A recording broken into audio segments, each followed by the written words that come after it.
Hey everyone, आज का जो वीडियो है वो क्लास 9th के टिश्यू चैप्टर को कवर करने के लिए हुआ है।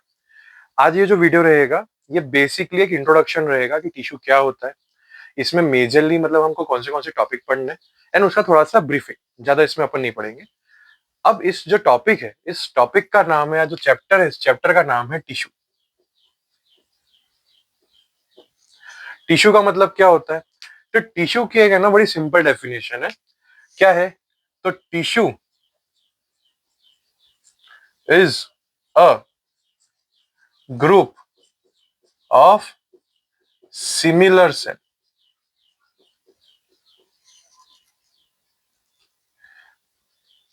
performing similar function।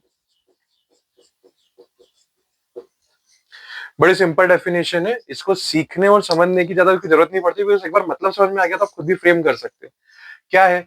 तो भाई साहब, जो सेल है वो फंडामेंटल यूनिट ऑफ लाइफ है कि हर ऑर्गेनिज्म जो बना हुआ सेल का बना हुआ है, हर फंक्शन जो ऑर्गेनिज्म में हो रहा है डायरेक्टली कर रहा है सेल कर रहा है। बट सेल के ग्रुप को क्या बोला गया है? टिश्यू। अब एरा गेरा कोई भी ग्रुप बना जाएगा तो उसको टिश्यू बोलेंगे क्या? नहीं। बस इसमें एक कंडीशन है। क्या कंडीशन है? Tissue is a group of similar cell. एक जैसे सेल होने चाहिए। अब ध्यान रखना, एक जैसे बोला है, एक सेल नहीं बोला है। दूसरा, एक टाइप नहीं बोला है। एक जैसे मतलब जिसके थोड़ी बहुत प्रॉपर्टीज सेम होती हो। और क्या है? Performing similar function. और जो सब मिलके क्या करें तो किसी एक फंक्शन को या सिमिलर फंक्शंस को अचीव करने की कोशिश करें। उस ग्रुप ऑफ सेल्स को क्या बोला जाएगा? टिश्यू बोला जाएगा। तो टिश्यू क्या है? तो tissue is a group of similar sales performing similar function. और आगे हम चलते हैं तो क्या है? तो भाई टिश्यू के कितने टाइप होते हैं? तो टिश्यू के दो टाइप हुए, प्लांट और एनिमल। अब ये कॉमन सेंस की बात है। क्या? कि वो टिश्यू जो प्लांट में मिलता है वो क्या बोला जाएगा? Plant tissue. वो टिश्यू जो एनिमल में मिलता है वो क्या बोला जाएगा? Animal tissue. ठीक है। अब प्लांट टिश्यू भी फिर है ना दो टाइप के हुए। जो कंटिन्यूअसली डिवाइड होते हैं उसको बोला जाता है मेरिस्टेमेटिक। जो डिवाइड नहीं होते और परमानेंट है उसका नाम हो जाता है परमानेंट।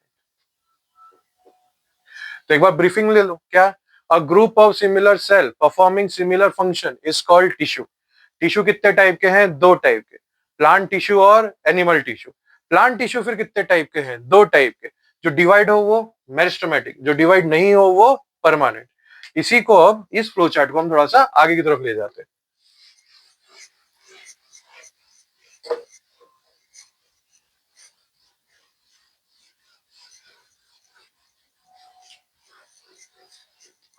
क्या था? तो हमने क्या बात करी? जो टिश्यू है वो दो टाइप के हैं। कौन से कौन से? प्लांट और एनिमल। प्लांट टिश्यू भी दो टाइप के हैं। कौन से? मेरिस्टेमेटिक और परमानेंट। अब हमने क्या बात करी? वो टिश्यू जिसके सेल कंटिन्यूअसली डिवाइड होते रहते हैं उसको क्या नाम दे दिया गया? मेरिस्टेमेटिक। तो मेरिस्टेमेटिक टिश्यू कैसे वाले हैं? वैसे टिश्यू जो कंटिन्यूअसली क्या होंगे? डिवाइड होंगे। और परमानेंट, जो परमानेंट है, जो कुछ काम नहीं करे, मतलब काम तो क्या, जो डिवाइड नहीं करेंगे वो कैसे हो गए? तो परमानेंट, मतलब डू नॉट डिवाइड। अच्छा, आप अपना दिमाग दौड़ा के मुझे एक बात समझाने की कोशिश करो या खुद से सोचने की कोशिश करो कि मेरिस्टेमेटिक और परमानेंट में से ग्रोथ के लिए कौन रिस्पॉन्सिबल होगा? ग्रोथ के लिए रिस्पॉन्सिबल होगा आपका मेरिस्टेमेटिक। क्यों? तो मतलब ये बार बार डिवाइड होते जाएंगे तो नंबर बढ़ाएंगे, नंबर बढ़ाएंगे तो ग्रोथ होगी। इन शॉर्ट, लेंथ बढ़ेगी, विड्थ बढ़ेगी, new sales, new leaves, new branches, ये सब आएंगे। तो इन शॉर्ट, प्लांट के ग्रोथ के लिए कौन रिस्पॉन्सिबल है? वो टिश्यू जो बार बार डिवाइड हो। और वो टिश्यू जो बार बार डिवाइड होते है उसका नाम क्या है? Meristematic tissue. वहीं पे फंक्शंस के लिए कौन है? परमानेंट। अब सिर्फ ग्रोथ से काम थोड़ी चलेगा, ग्रोथ के लिए फंक्शन भी तो करने पड़ेंगे। तो प्लांट में जो डिफरेंट डिफरेंट फंक्शंस है उनको फॉलो करने के लिए आपको एक स्पेसिफिक सेल चाहिए। वो स्पेसिफिक सेल्स जो है उनका नाम क्या आ जाएगा, किसके टाइप में आएंगे, तो परमानेंट में आएंगे। तो वापस आप समझो क्या है tissues, a group of similar cell performing similar function. Tissue कितने टाइप, दो, प्लांट और एनिमल। प्लांट में पाए जाने वाले प्लांट टिश्यू, प्लांट टिश्यू कितने टाइप के, दो टाइप के, जो डिवाइड हो वो मेरिस्टेमेटिक, जो डिवाइड नहीं हो वो परमानेंट, जो ग्रोथ के लिए है वो मेरिस्टेमेटिक, जो फंक्शंस के लिए है वो क्या है, परमानेंट। अब बात आती है मेरिस्टेमेटिक की। अब मेरिस्टेमेटिक टिश्यू कितने टाइप के होते हैं वो पढ़ लेते हैं।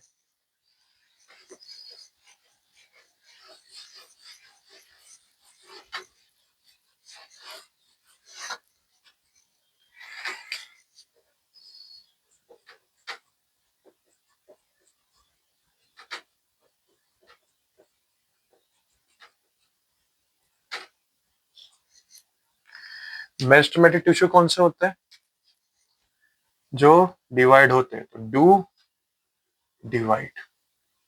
ठीक है, अब इसको समझने के लिए आप क्या करोगे, तो इसको समझने के लिए एक छोटा सा डायग्राम इमेजिन करो कि ये आपका एक ब्रांच का पार्ट है, ये एक आपका एक स्टेम का पार्ट है। ठीक है, अब इस पार्ट में कुछ सब पार्ट्स हैं। फॉर एग्जाम्पल, या समझने के लिए, ये टिप है, ये वाला पार्ट क्या है, टिप। टिप को इंग्लिश में एक को नाम दिया जाता है एपेक्स। क्या नाम दिया जाता है, एपेक्स। वहीं पे ये साइड है। मैक्स में आपने एक वर्ड सुना होगा लेटरल साइड। लेटरल साइड मतलब क्या, साइड वाला। तो यहां पर इस पार्ट को क्या बोला गया है, साइड। एक और क्या नाम हो गया, लेटरल। अब एक और चीज आती है, आपने कभी किसी को फ्लावर दिया हो, रोज दिया हो, तो आपको समझ में आएगा कि उसके अंदर जो है ना नोड्स होते हैं। अब इतना दिमाग मत दौड़ाओ, किसको दिया तो भगवान को भी चढ़ाते हैं। तो भगवान को भी आपने जब चढ़ाया हो तो उसके अंदर आपने स्टेम देखा होगा। स्टेम में आपने एक खासियत देखी होगी, क्या जो उसके जो ब्रांच होगी उसमें आपने एक चीज देखी होगी कि जैसे ये मेरी फिंगर को देखो आप, तो यहाँ पर जैसे लाइन्स है, उस जो ग्रीन कलर की जो वहां पे रहता है ना टंकल, उसमें भी ऐसी लाइन्स होती है। इन लाइन्स को बोलते हैं नोड। क्या बोला जाता है, नोड। और इन लाइन्स के बीच वाला पार्ट है, इसको बोला जाता है इंटर नोड। इंटर का मतलब क्या होता है, बीच में। तो बात क्या हो रही है, दो नोड के बीच की जगह को क्या बोला गया, इंटर नोड। तो यहां पर मतलब क्या हो गया कि जो नोड है, सपोज वो नोड यहां पर है,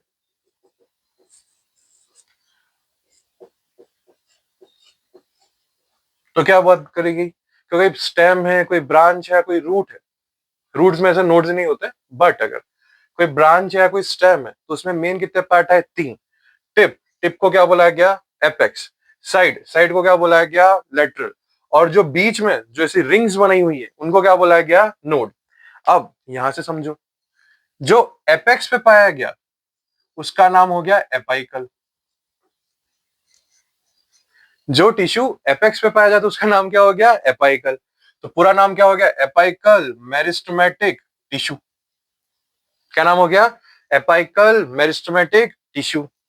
जो लेटरल साइड में पाया जाता है तो नाम क्या हो गया उसका, लेटरल मेरिस्टेमेटिक टिश्यू।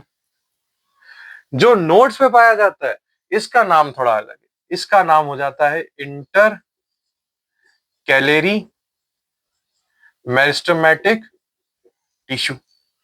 अब आप बोलोगे सर ये नहीं चलेगा, क्या नहीं चलेगा, तो बोले सर एपेक्स है तो एपाइकल याद हो गया, लेटरल है तो लेटरल मेरिस्टेमेटिक याद हो गया, अब ये इंटर कैलेरी कैसे याद करें।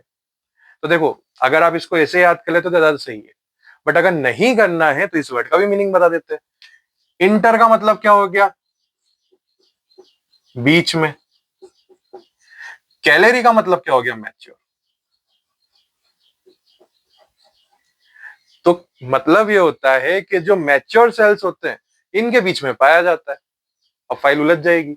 इसी वजह से मैंने बोला था इसको आप ऐसे नॉर्मल याद करो तो ज्यादा सही है, बट नहीं कर सकते तो इंटर का मतलब होता है बीच में, कैलोरी का मतलब मैच्योर सेल।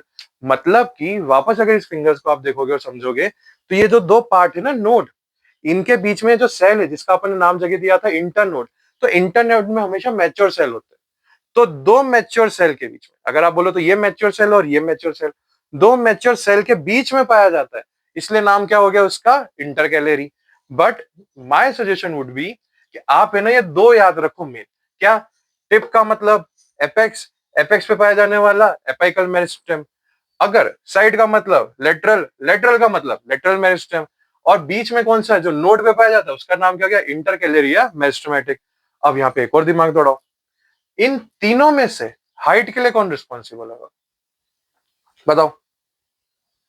तो देखो इस तरीके से समझो कि सपोज करो कि ये जो मार्कर है अभी अपन इसने स्टेम की तरह आप समझ लो। अब ये मार्कर की जो टिप है, टिप को हम क्या बोलते हैं? एपेक्स। एपेक्स पे कौन सा होगा? Apical meristem. ये बार बार अगर डिवाइड होगा तो यहाँ पे टिश्यू इकट्ठे होंगे, टिश्यू इकट्ठे होंगे तो धीरे धीरे इसकी हाइट क्या रहेगी? बढ़ती जाएगी। अगर हाइट बढ़ रही है तो हाइट बढ़ाने के लिए कौन रिस्पॉन्सिबल हो गया? आपका एपेक्स हो गया। तो ये एपेक्स का मेन काम क्या है? इंक्रीजेस लेंथ और हाइट बोलना है तो हाइट।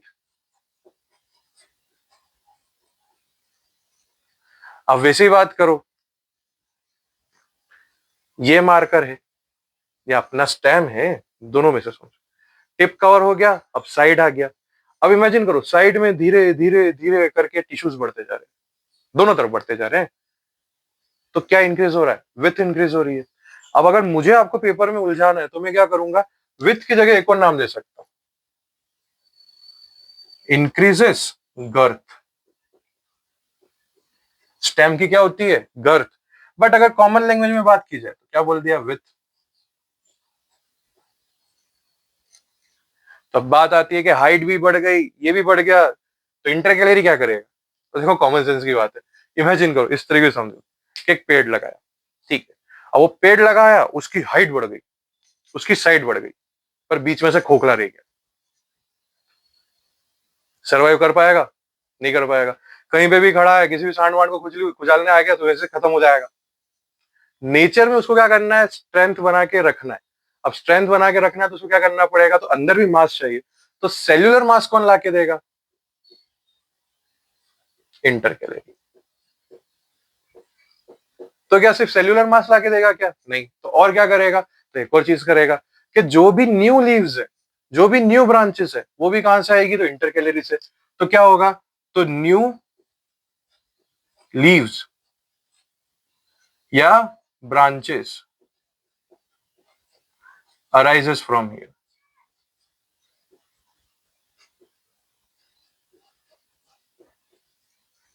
तो इसका एक बार क्विक रिकैप ले लेते हैं।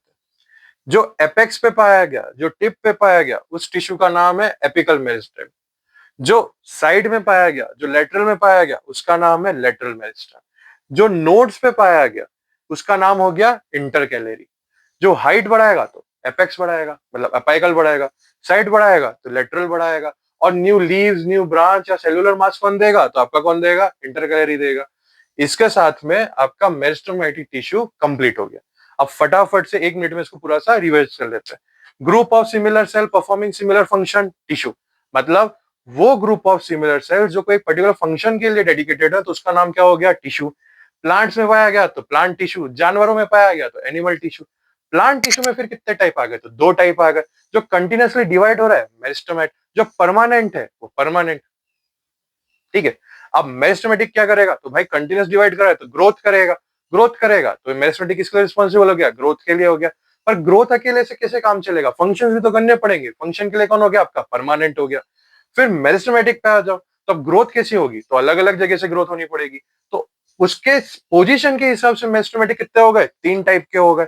कौन से हो गए? टिप पे पाया गया एपाइकल, साइड में पाया गया लेटरल, नोड पे पाया गया इंटरकैलरी। हाइट कौन बढ़ाएगा? एपाइकल। गर्थ कौन बढ़ाएगा? लेटरल। और जो न्यू लीव्स और न्यू ब्रांच लाएगा, आपका लाएगा ये नो इंटरकैलरी। ये पूरा टॉपिक अपना कवर हो गया, ठीक है। नेक्स्ट वीडियो में मिलते हैं, तब तक हैप्पी लर्निंग।